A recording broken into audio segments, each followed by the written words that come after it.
Okay, so picture this, summer of 2025. Something just appears in our cosmic backyard. A traveler moving at incredible speeds on a one-way trip through our solar system. Its name was 3I/Atlas, and its arrival kicked off one of the most fascinating scientific debates of our time. So let's get into it and unpack the amazing story of this visitor. And this right here was the question that split the scientific world. Was this thing just a really, really weird comet from a star system far, far away? Or were we looking at our first real piece of evidence of an extraterrestrial civilization? That's the cosmic detective story we're going to solve together today. You know, the funny thing is, the story kicks off with a system that wasn't even built for cosmic discovery. The Atlas survey is actually our asteroid terrestrial impact last alert system. It's there to protect us. But one day, it spots this faint smudge of light moving way too fast. Now, it wasn't our first guest from interstellar space, but it pretty quickly became clear that this one was different. To really get why this was such a big deal, you gotta look at the visitors that came before. We had Oumuamua, the super weird cigar-shaped one that sped up for no reason. Then came Borisov. And honestly, it was kind of boring. It looked just like one of our own comets. But 3I Atlas? It was a total paradox. It was an active comet for sure, but it was breaking all the rules we thought we knew. So you can imagine, astronomers all over the world just dropped everything and pointed their telescopes at this thing. The data starts pouring in, but here's the thing. It wasn't clearing anything up. Nope. Every new piece of information just made the whole thing weirder. All right, so clue number one, and this one is a biggie. Its path. The orbit was basically math telling us, hey, this thing is not from around here. It was on what's called a hyperbolic orbit, which is just a fancy way of saying it had a one-way ticket through our solar system. It came from the deep dark between the stars, and after saying a quick hello, it was heading right back out. This wasn't a neighbor, it was a true interstellar tourist. And get this, it was moving at an absolutely blistering pace. We're talking about 60 kilometers per second. That's way faster than the other two visitors we'd had. A speed like that tells you this thing has been wandering through the galaxy for a very, very long time, maybe even billions of years. Okay, now this is where things started to get really suspicious for a lot of people. See, objects from interstellar space should come at us from totally random directions. But this one, it came in almost perfectly flat on the same plane where all our planets orbit the sun. The odds of that happening by pure chance, less than 0.2%, a 1 in 500 shot. It was so strange, it almost felt deliberate.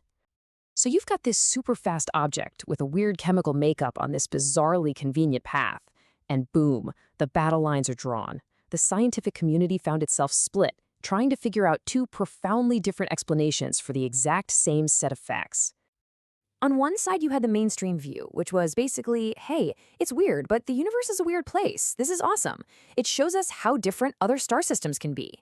But on the other side, you had Harvard's Avi Loeb saying, hold on a second, too many strange things lining up is not a coincidence. We have to at least consider that it might be artificial. Loeb and his supporters basically built a case file of weirdness.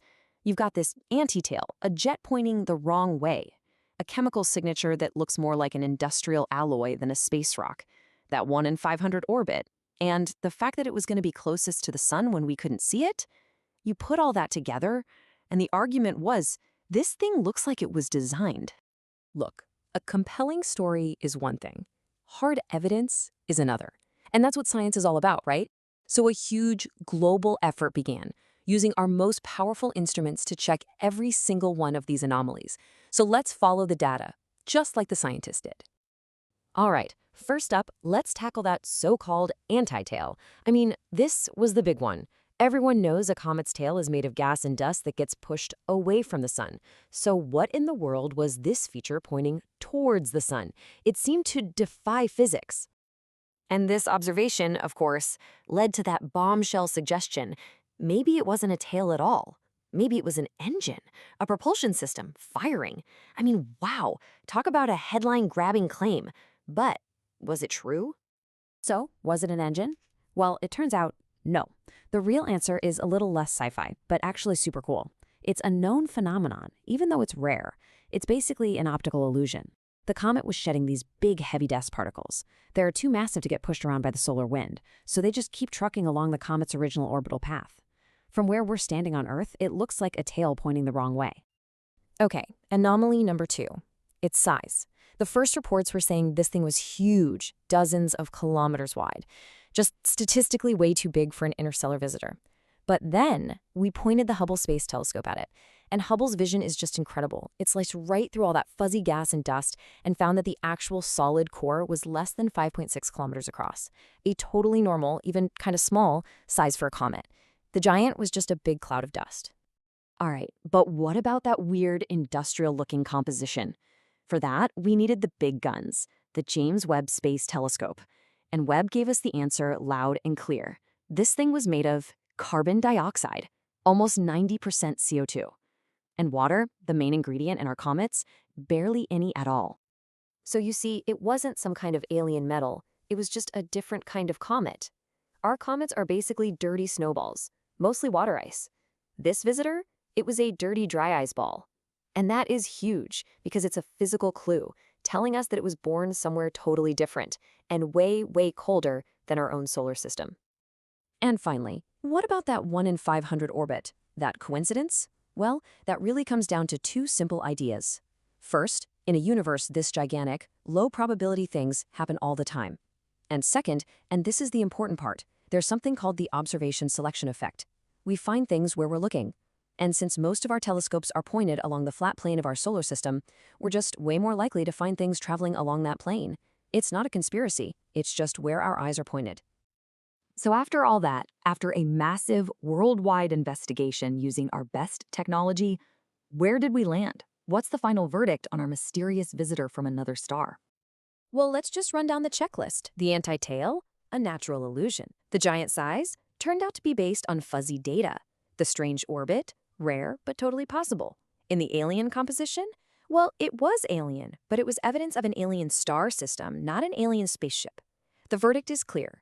3I/Atlas was an extraordinary but entirely natural interstellar comet. But here's the thing. Just because it wasn't aliens doesn't mean it wasn't important. In fact, the real story here is arguably even cooler. For the first time, we got to basically hold a piece of another solar system and analyze it. It gave us our first real, tangible proof of just how diverse the universe really is. Think about what this one little object taught us. It proved that other solar systems can be built from completely different ingredients. It showed us that our theories about how planets form, based on our one little example, are incomplete. And maybe most importantly, it proved that asking these huge, bold questions, even if the answer is natural, is what drives science forward. And now 3I/ATS is gone. It's heading back into the interstellar darkness, and we will never see it again. But it left us with an incredible thought. It was only the 3rd one of these we've ever found. And with new, more powerful telescopes coming online, we are going to find more. So the question isn't if another one will show up, it's just a matter of when. And what incredible new secrets will it be carrying? Hey everyone, welcome back. So today we're doing something a little different. We're going to put your knowledge to the test with a high-stakes cosmic quiz all about a very mysterious visitor that recently blazed through our solar system and, well, kicked up a firestorm of debate. Back in the summer of 2025, this object, 3I/Atlas, showed up and sparked some serious fascination and, honestly, some pretty fierce arguments. Was it just a peculiar comet from a star system light years away, or was it something else entirely? Let's find out how much you really know. The rules of the challenge are pretty simple. 10 questions split into 2 rounds of 5. I'll ask the question, give you a second to think, and then we'll go through the answer together. Your mission, if you choose to accept it, is to aim for that perfect score of 10. You ready? Let's get this cosmic challenge started. All right, let's dive right into the first half of our challenge. We've got 5 questions to get the ball rolling. Here we go. Okay, first up, let's talk about the name itself. It's basically the object's cosmic ID card. So what do those letters and that word actually stand for? And the answer is 3I means it's the 3rd interstellar object humanity has ever confirmed. Simple enough. And Atlas is the name of the survey that found it, the Asteroid Terrestrial Impact Last Alert System. Kind of perfect, right? The name tells you exactly what it is, and kind of ironically that a system built to look for threats from inside our solar system was the one to spot this guest from way, way outside. All right, question number 2. Now, we have had 2 interstellar visitors before this one, right? So how does 3I/Atlas fit into the family photo? Is it just like its older siblings? Well, turns out 3I/Atlas is in a category all its own. Our first visitor, Oumuamua, was a super mysterious asteroid-like object. The second, Borisov, looked pretty much like a typical comet we'd see from our own backyard. But 3I/Atlas? It's classified as a peculiar comet, a totally unique third type that just didn't fit any of our expectations. Moving on to question 3, and this one is all about its absolutely mind-bending speed. It completely shattered the old record, but just how fast are we talking here? When it's far away from the sun's gravity. The answer is a staggering 60 kilometers per second. I mean, just look at that chart. It's not just a little faster, it's nearly twice as fast as its predecessors. This incredible speed is a massive clue. It suggests that this thing must have been wandering through the galaxy for a very, very long time, maybe even billions of years. Question 4 is where things start to get really interesting and controversial. There was this one, let's call it a suspicious coincidence, about its trajectory that really got people talking. What was it? The answer is 0.2%, or to put it another way, a 1 in 500 chance. That was the calculated probability of any random interstellar object arriving on a path so perfectly aligned with the ecliptic. That's the flat plane where all of our planets orbit the sun. This incredibly low probability became a cornerstone argument for those who suggested its path might not have been random at all, that maybe it was designed. We are halfway there. Question 5. The James Webb Space Telescope took a look at this thing and made a discovery about its chemical makeup that was, well, it was genuinely shocking. We call our comets dirty snowballs. Forget that. What is 3I/Atlas mostly made of? An absolutely overwhelming 87% carbon dioxide. It's incredible. Our comets are mostly water ice. That's why we call them dirty snowballs. But 3I/Atlas? It's more like a giant, dirty chunk of dry ice. This points to it being born in a star system that's wildly different from ours, because carbon dioxide only freezes solid at much, much colder temperatures than water does. Fantastic job on that first half. How are you doing so far? Now let's get into the real core of the controversy, the stuff that made this object so famous. 5 more questions to go. Okay, question 6.